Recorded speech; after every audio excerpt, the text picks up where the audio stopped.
Assalamualaikum dan salam seratku sayang, bersama saya Nur Iqmal Hamjani. Berita malam memfokuskan mengenai Majlis Amanat Perdana Yang Amat Berhormat Premier Sarawak 2023 di Pusat Konvensyen Borneo Kuching pada Khamis. Semasa menyampaikan amanatnya, Premier Sarawak Datuk Patinggi Tan Sri Dr. Abang Abdul Rahman Zahari, Tun Datuk Abang Openg memberitahu kerajaan Sarawak kini menggunakan kaedah baharu untuk meningkatkan ekonomi negeri ini selaras dengan matlamat strategi pembangunan pasca COVID-19 2030 PCDS 2030. Katanya ia termasuk memanfaatkan tenaga hidrogen serta teknologi penangkapan dan penyimpanan karbon sebagai sumber pendapatan baharu untuk mengurangkan kebergantungan terhadap sumber-sumber konvensional seperti diesel. Saya pergi hidrogen kerana kita ada sumber. Sekarang tu semua dah ngelakar hal hidrogen sebagai tenaga dalam problem yang dihadapi oleh dunia, iaitu climate change.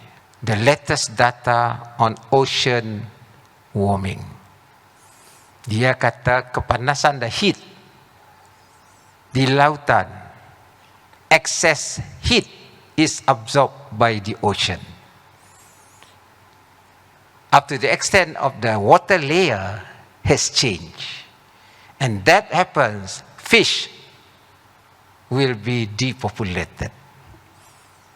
It become another problem.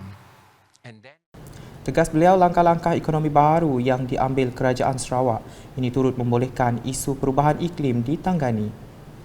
Sementara itu, Datuk Patinggi Tan Sri Abang Zahari berkata pelaksanaan PCDS 2030 juga menjurus kepada pembangunan teknologi sekaligus meningkatkan taraf gaji di negeri ini. Ujarnya ramai anak Sarawak yang bekerja di syarikat-syarikat besar di semenanjung Malaysia kini telah kembali berkhidmat di negeri ini untuk syarikat-syarikat seperti Petros dan Sarawak Metro.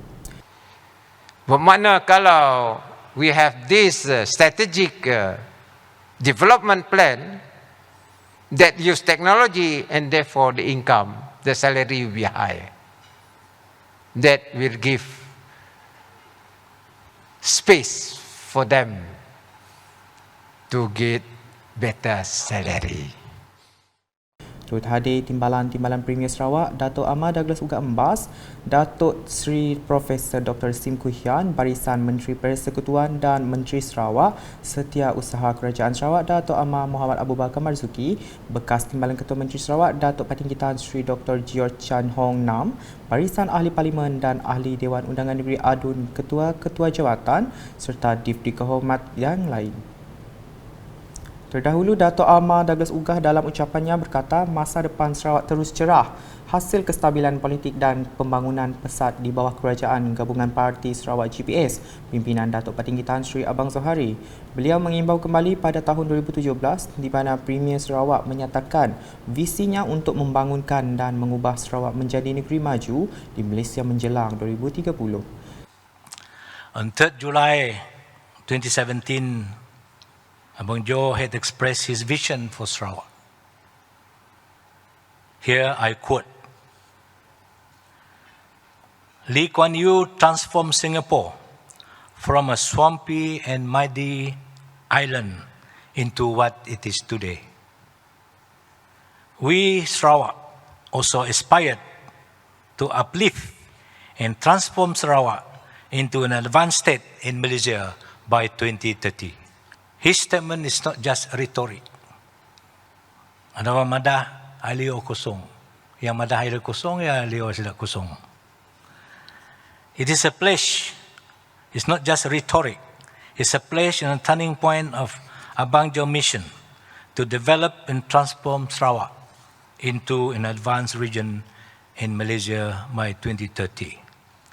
This is the leader who knows and has a very clear vision for Sarawak.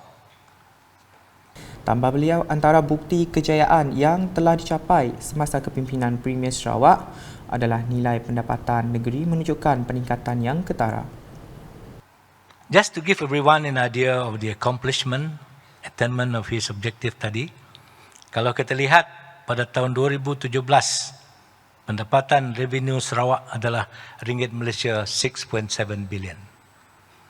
And in 2018, it was only 7.2 billion. But this year, it is projected that our revenue will surpass 11 billion.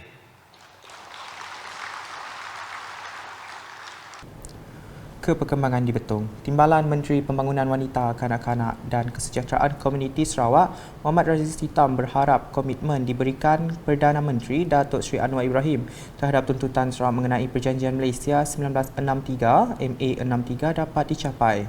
Menurutnya, tuntutan MA63 adalah salah satu keutamaan Kerajaan Sarawak yang dipersetujui dalam pembentukan Kerajaan Perpaduan.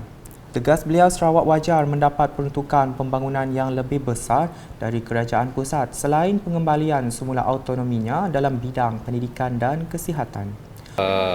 Saya mengharapkan komitmen yang diberikan oleh Yang Amat Berhormat Perdana Menteri kita untuk menyelesaikan isu-isu berkaitan dengan tuntutan dalam MA63 ini akan dapat dicapai sebab dari segi kerjasama yang kita capai sebagai muafakat kita dalam perubahan kerajaan perpaduan ini, kepentingan MA63 itu adalah satu keutamaan kita. Dan harapan saya agar apa yang dituntut sesuai dengan apa yang terkandung dalam MA63 itu, khususnya dalam bidang pendidikan dan juga kesihatan, dan dari segi peruntukan bajet pembangunan khususnya untuk Sarawak yang besarnya hampir sama dengan Semenanjung ini. Muhammad Razi berkata demikian ketika ditemui media selepas menyempurnakan program memperkasakan ekonomi wanita melalui digital di Debak pada Rabu. Beliau yang juga ahli Dewan Undangan Negeri Adun Saribas menambah, kawasannya akan turut menerima lebih banyak peruntukan untuk pembangunan jika tuntutan terhadap MA63 dapat dicapai.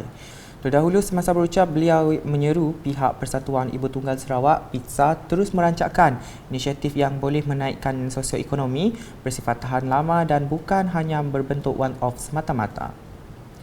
Pada sebelah petang, Muhammad Razi mempengerusikan mesyuarat cadangan projek tebatan banjir dan aktiviti pengambilan pasir di Kampung Tanjung Asam Sepauh. Ketika ditemui media, beliau berkata 2 kertas kerja akan diajukan kepada Jabatan Pengairan dan Saliran DID Betong untuk mengatasi masalah banjir di kawasannya. Menurutnya, cadangan pertama membabitkan projek pembinaan terusan di kawasan Debak yang menelan kos sebanyak 30 juta ringgit. Manakala cadangan kedua iaitu projek tebatan banjir juga membabitkan kos sebanyak 30 juta ringgit untuk dilaksanakan di kampung-kampung sebelah Sungai Saribas. Saya ada 2 proposal yang dicadangkan kepada pihak DID. Satu proposal itu di kawasan Debak, kampung kawasan Debak yang telah dah di award kepada kontraktor. Cumanya menunggu proses pempasan yang melibatkan pempasan tanah dengan kos 30 juta yang melibatkan pembinaan kanal. Dan satu lagi projeknya adalah projek yang sama untuk flood mitigation. Jadi di kampung-kampung sebelah Sungai Saribas. Yang tu di Sungai Saribas, yang ni di Sungai Saribas. Dengan kos 30 juta juga cadangannya lah. Jumlah ini mungkin tambah, mungkin kurang lah. Sebab ini masih lagi di peringkat. Tambah beliau, projek itu telah dipersetujui dan dimasukkan di bawah Agensi Pembangunan Bahagian Betong BDDA yang diluluskan oleh Premier Sarawak dengan peruntukan 1.5 bilion ringgit. Manakala di Bintango dengan Adun Meradong, Datuk Ding Kong Hing telah melakukan lawatan kerja meninjau projek diluluskan di bawah Projek Transformasi Luar Bandar RTP Dun Meradong dan Rancangan Malaysia ke-12 RMK-12 untuk menaik taraf prasarana di Pasar Tamu Bintango. Katanya hasil tinjauan tersebut pihaknya mendapati terdapat bumbung bocor, kipas yang tidak berfungsi dan berparitan yang sudah rosak. Sehubungan itu, beliau berharap kelulusan peruntukan projek RTP bernilai RM50,000 dan RMK-12 bernilai RM1 juta pada tahun ini dapat menyelesaikan masalah yang telah dibangkitkan oleh para penjajah di Pasar Tamu Bintango. Katanya untuk tahun depan dana peruntukan RMK-12 bernilai RM500,000 untuk menaik taraf prasarana di Pasar Tamu Bintango diteruskan secara 2 peringkat mulai tahun ini. Beliau juga meminta para penjajah di Pasar Tamu Bintango untuk bersabar kerana kelulusan projek tersebut adalah di bawah seliaan Majlis Daerah Meradong dan julau dan pelaksanaan projek berkenaan akan dijalankan secara berperingkat dalam masa 2 tahun ini. Dalam perkembangan lain, salah satu daripada 8 jantas lebuhraya Pen Borneo jajaran Serian Pantuk telah berjaya dipasang dan dinaikkan oleh pihak kontraktor pada Rabu. Jejantas jenis kekuda keluli sepanjang 43 meter dan seberat 46 tan tersebut dijangka akan dibuka kepada pengguna dalam tempoh 2 bulan lagi. Ia dibina untuk memudahkan masyarakat melintas lebuhraya berkenaan sekaligus memastikan keselamatan berjalan kaki. Semasa proses menaikan jejantas itu, anggota polis trafik dari Ibu Pejabat Polis Daerah Serian berjaya mengawal keadaan lalu lintas di kawasan itu memandangkan penutupan jalan telah dilakukan selama 1 jam seperti ditetapkan oleh pihak Jabatan Kerja Raya bahagian Serian. Untuk makluman, pemasangan jejantas yang kedua melibatkan Jalan Pen Borneo jajaran Serian Pantuk di kawasan Kampung Semukoi akan dilakukan pada 17 Januari ini. Sekian edisi malam bersama saya Nur Iqmal Hamjani. Berita lebih lanjut boleh didapati di semua platform media sosial UKAS termasuk portal ukas.sarawak.gov.my dan UKAS channel di YouTube. #Menjebak Fakta. Salam UKAS.